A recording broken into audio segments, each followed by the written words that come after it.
زمین میلی نہیں ہوتی، زمن میلا نہیں ہوتا، محمد کے غلاموں کا کفن میلا نہیں ہوتا۔ دوستان محترم، پچھلی ویڈیو میں کیا جانے والا سوال کہ بغیر مجبوری کے بیٹھ کر نماز پڑھنا کیسا ہے، اور اس کا صحیح جواب تھا آپشن ڈی یعنی ناجائز ہے۔ ہاں دوستو، کیونکہ کھڑے ہو کر کے نماز پڑھنا فرض ہے نفل کے علاوہ، کیونکہ نفل نماز بیٹھ کر پڑھنے کی اجازت آئی ہے۔ نفل نماز کے علاوہ فرض نمازیں وتر، عیدین، فجر کی سنت میں قیام فرض ہے۔ اگر بغیر عذر صحیح یہ نمازیں کسی نے بیٹھ کر پڑھی تو اس کی نماز نہیں ہوگی، اور اگر اس کو کوئی پریشانی ہے تو اللہ تعالیٰ فرماتا ہے یرید اللہ بکم الیسر ولا یرید بکم العسر، اللہ تمہارے لیے آسانی چاہتا ہے، تمہیں دشواری میں ڈالنا نہیں چاہتا۔ اگر واقعی آپ کی کوئی مجبوری ہے، کوئی پریشانی ہے تو آپ بیٹھ کر نماز پڑھ سکتے ہیں۔ لیکن آج کل عموماً یہ بات دیکھی جاتی ہے کہ ذرا سی بے طاقتی یا معمولی مرض بڑا یا بڑھاپے کی وجہ سے بیٹھ کر نماز پڑھنا شروع کر دیتے ہیں، حالانکہ ان بیٹھ کر نماز پڑھنے والوں میں بہت سے ایسے بھی لوگ ہوتے ہیں کہ اگر ہمت کریں تو پورے فرض کھڑے ہو کر ادا کر سکتے ہیں، اور اس ادا سے نہ ان کا مرض بڑھے گا نہ کوئی دوسرا مرض پیدا ہوگا۔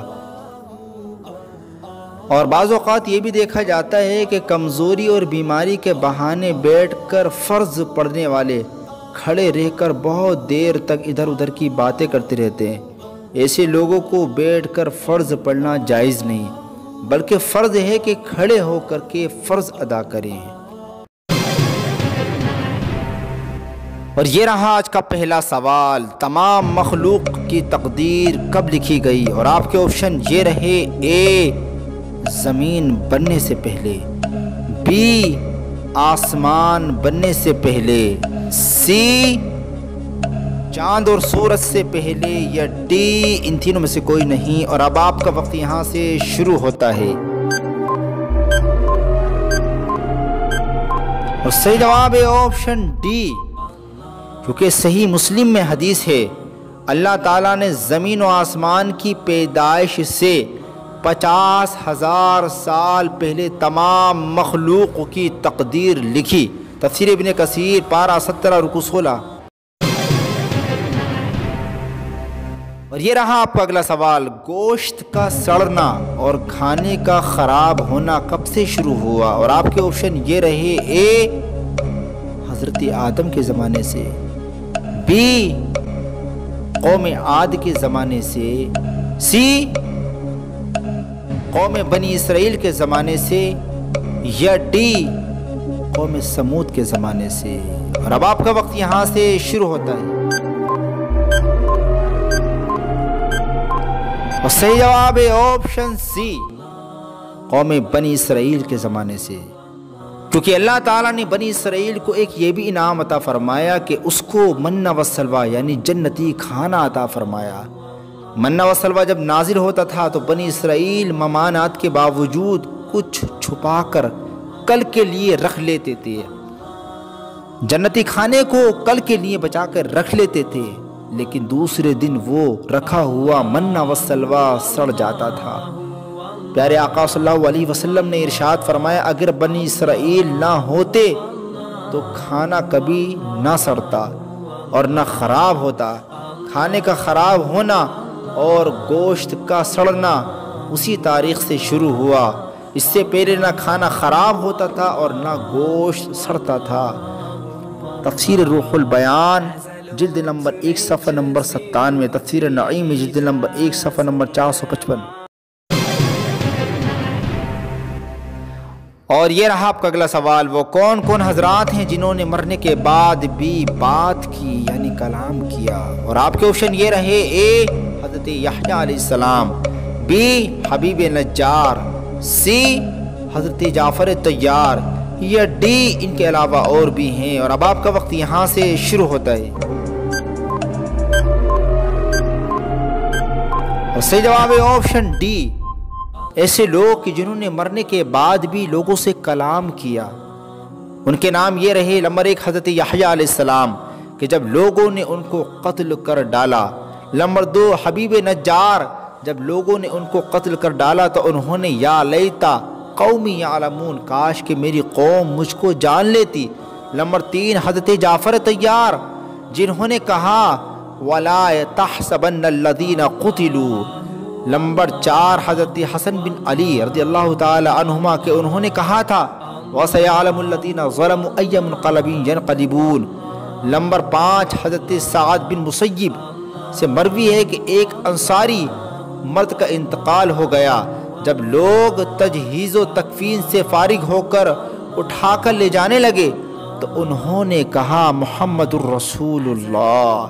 حضرت زید بن خارجہ انصاری انہوں نے خلافت عثمانی میں وفات پا کر اور بعد انتقال کلام کیا. ان کے کلام کو محفوظ کر لیا گیا. انہوں نے کہا تھا احمدو فی الکتب الاول صدق ابو بکر صدیق ضعیف فی نفسی. اس طرح سے بہت سارے الفاظ انہوں نے کہے.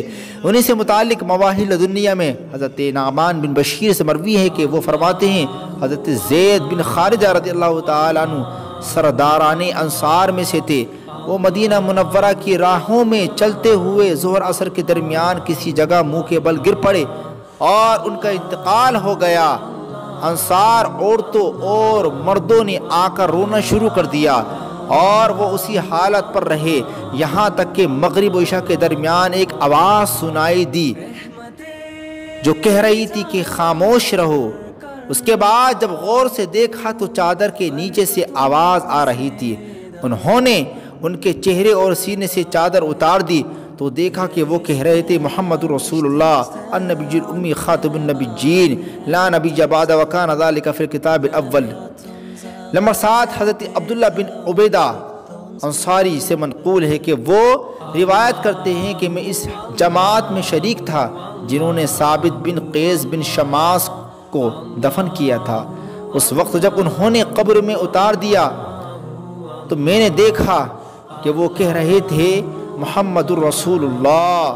نمبر 8 حضور اکرم صلی اللہ علیہ وسلم صحابہ رسول فرماتے ہیں کہ جب حضور اکرم صلی اللہ علیہ وسلم کو قبر انور میں داخل کیا گیا تو میں نے دیکھا کہ حضور اکرم صلی اللہ علیہ وسلم اپنے لبہائے مبارک کو جنبش فرما رہے ہیں.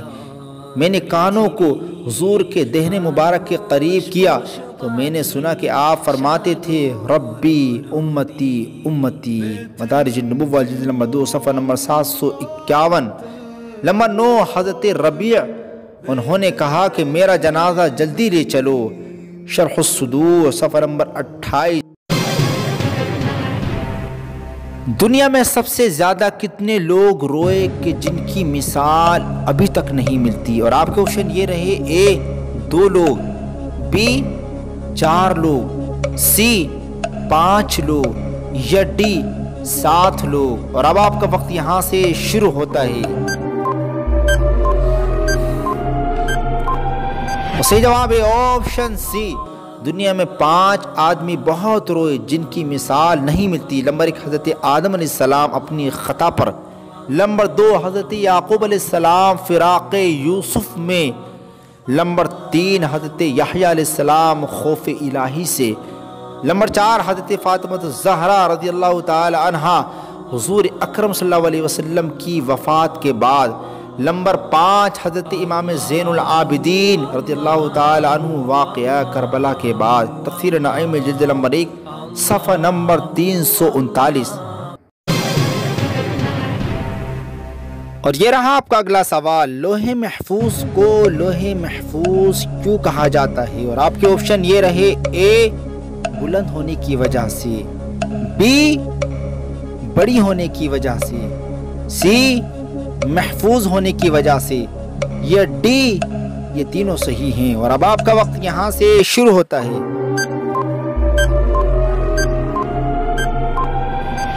اور صحیح جواب ہے آپشن سی.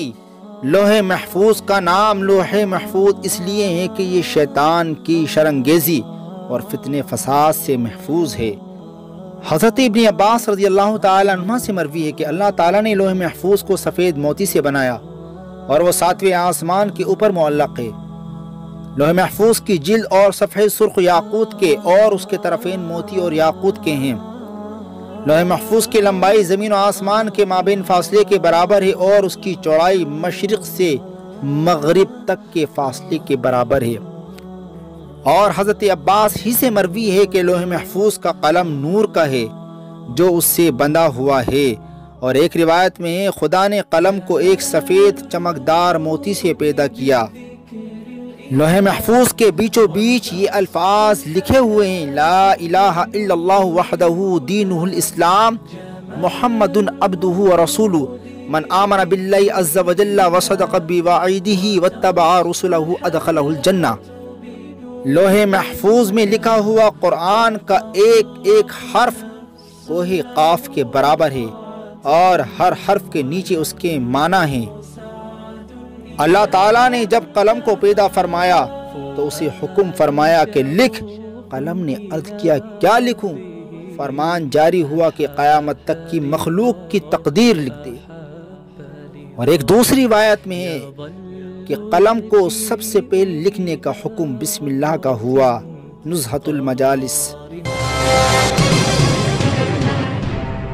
یہاں آپ کا آخری سوال، نماز میں رکوع کرنا کیا ہے؟ اور آپ کے آپشن یہ رہے: اے واجب ہے، بی سنت ہے، سی مستحب ہے، یا ڈی فرض ہے۔ دوستو اس کا جواب آپ کو کمنٹ باکس میں جا کر کے دینا ہے۔ جو صحیح جواب دیں گے اگلی ویڈیو میں لوگوں کے نام بولے جائیں گے۔ تب تک لیے آپ اپنا خیال رکھیے گا۔ اللہ حافظ، فی امان اللہ۔